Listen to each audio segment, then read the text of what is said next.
नमस्कार मित्रांनो, परत एकदा आलोय नवीन ब्लॉग घेऊन। आज आपण तारळी डॅम म्हणजे मुरुड धरण आपण आज कव्हर करणार आहे। तर मी एकटा नाहीये, 2 लोक आहेत माझ्यासोबत, प्रोफेसर कम शिपाई मुझे क्यों तोड़ा आणि गगन द बॉय। बघूया आज काय काय होतंय।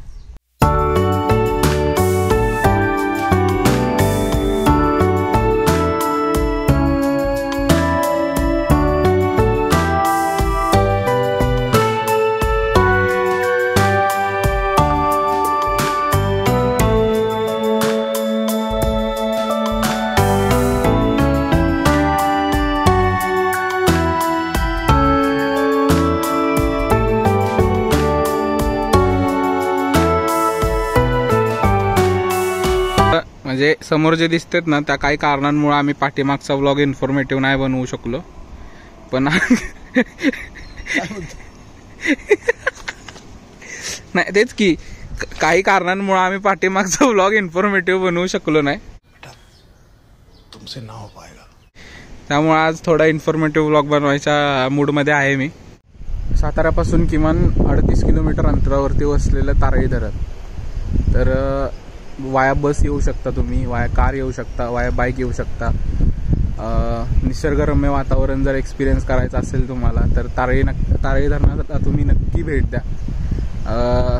तारळी धरणाची जी नदी आहे ती 12 महिने नदी आहे, कारण लिकेजचं पाणी जे आहे ते 12 महिने सोडलेलं जात, म्हणजे ते लिकेज तो निघलेलाच नाही आहे प्रॉपर, सो ते पाणी कंटिन्यू वाहतच असतं।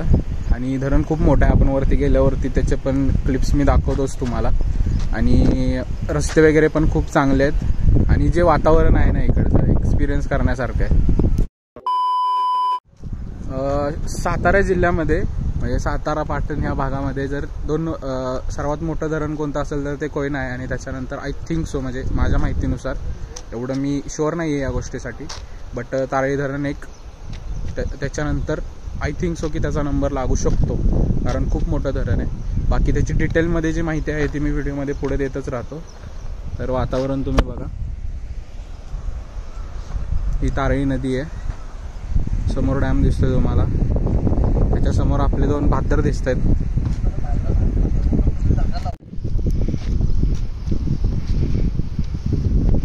काय करतोय रे? आता काकीच्या टोपलीच काय बघतो।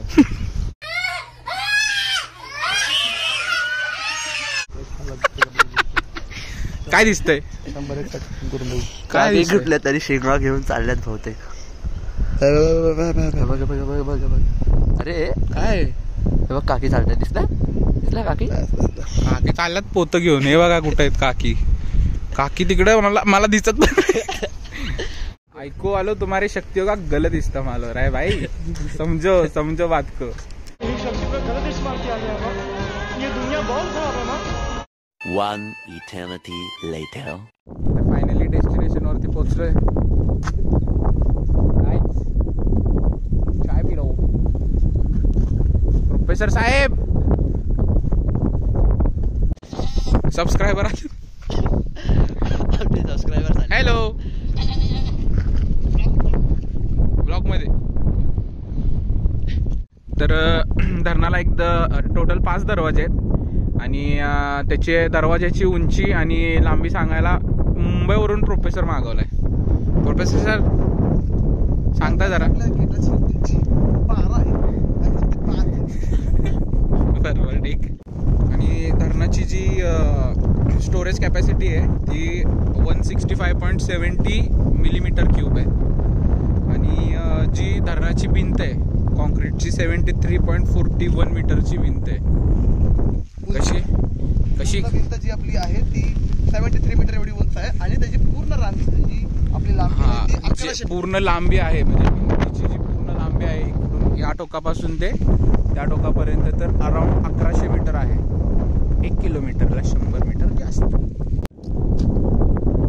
हे धरण, आणि हे धरण भरण्याचं कारण नुसतं पाऊस पडत नाही।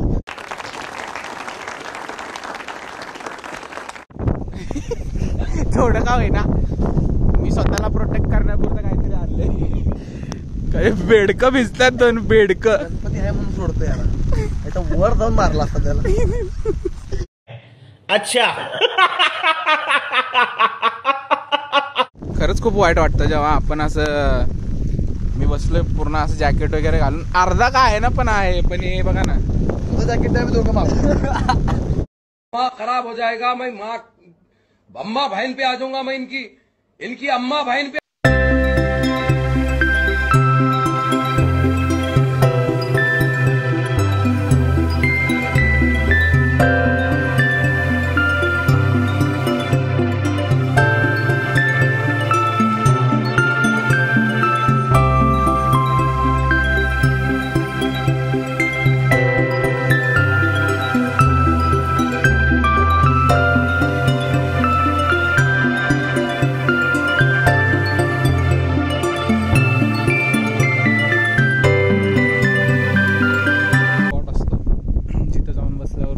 मन एकदम शांत होतं, एकदम स्थिर होतं.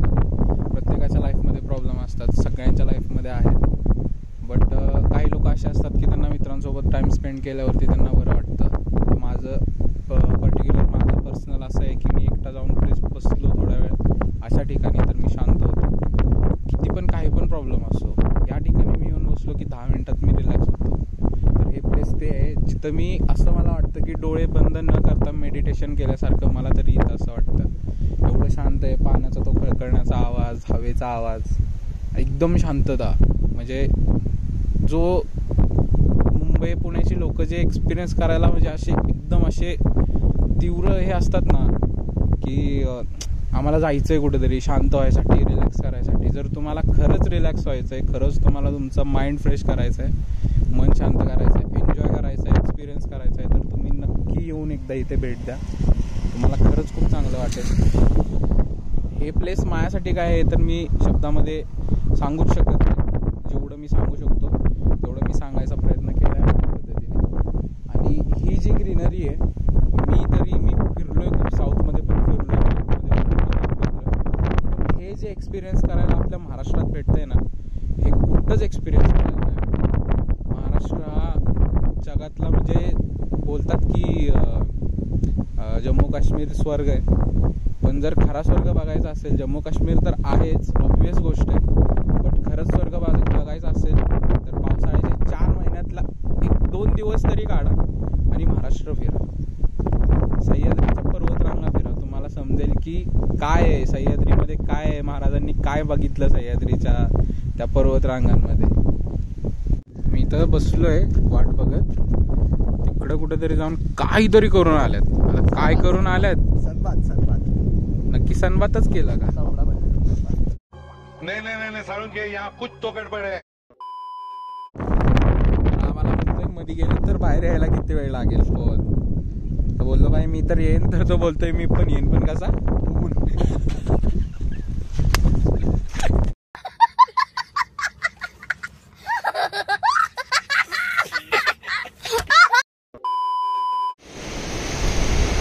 तर मित्रांनो, हे समोर जो धबधबा दिसतोय आणि ते जे मंदिर दिसतंय ते एकदा बघून घ्या. त्याच्याबद्दल थोडीशी माहिती सांगायची तुम्हाला. तर ते जे मंदिर आणि तो जो धबधबा दिसतोय तो ॲक्च्युली रामगड म्हणून एक ठिकाण आहे.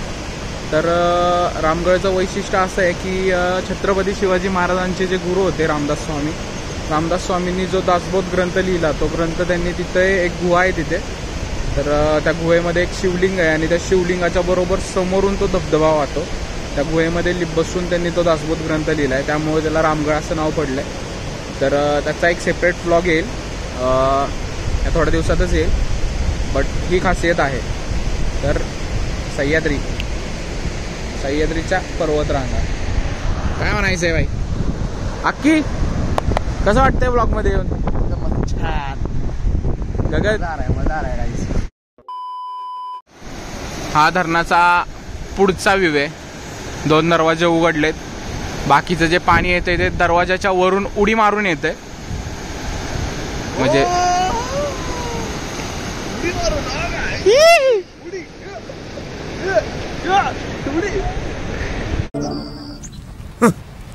Thanks.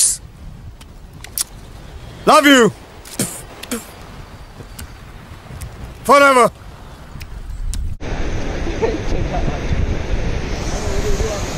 येडे चाळे नुसते येडे चाळे दिसायचं आहे ना ब्लॉगमध्ये, काय करणार, पर्याय नाही. तर हे समोरून सोडलेलं पाणी आहे ना, हे ते पाणी आहे. आणि इकडून जे पाणी जात आहे ना, हे लिकेजचं पाणी आहे. तर तुम्ही बघू शकता धरण बांधलंय पण लिकेज काय निघला नाही भाऊ. तर आजच्या व्लॉगमध्ये एवढंच. भेटूया पुढच्या व्लॉगमध्ये. लाईक करा, शेअर करा, सबस्क्राईब करा. धुरंधरांना काय बोलायचं आहे का? चॅनल सबस्क्राईब करा. शेड सबस्क्राईब टू माय चॅनल. माझ्या चॅनल काय, आपल्या चॅनलचं नाव काय आहे? सातारकर आद्या. थोडा विचार करायला. बेकार है भैया, मैं तो टूट गया मैं तो. अब जिंदगी खराब झाली माझी, असले मित्र घेऊन फिरतोय मी. सारा पकरा आहे. Okay, thank you.